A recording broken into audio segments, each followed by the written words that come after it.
আপনি কি এলআইসি করেছেন? এলআইসি করেছেন তো আপনাকে ধন্যবাদ। এলআইসির টাকা আপনি সঠিক সময় দিচ্ছেন? যদি দিচ্ছেন তো আপনাকে অসংখ্য ধন্যবাদ। আপনি আপনার ভবিষ্যতের জন্য এলআইসি করেছেন, কিন্তু পারিবারিক সমস্যার কারণে আপনি টাকা দিতে পারছেন না, তাই তো? আপনাকে জোর জবরদস্তি করে এলআইসি এজেন্ট আপনাকে করে দিয়েছে, আপনার ইচ্ছে ছিল না, করে দিয়েছে, তাই তো?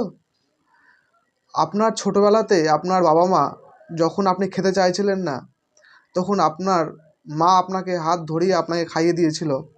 কার কাজে লেগেছিল? আপনার আপনার শরীর ঠিকঠাক থাকুক তার জন্য তো, তাই না? আপনার বাবা মা আপনাকে খাওয়াতো।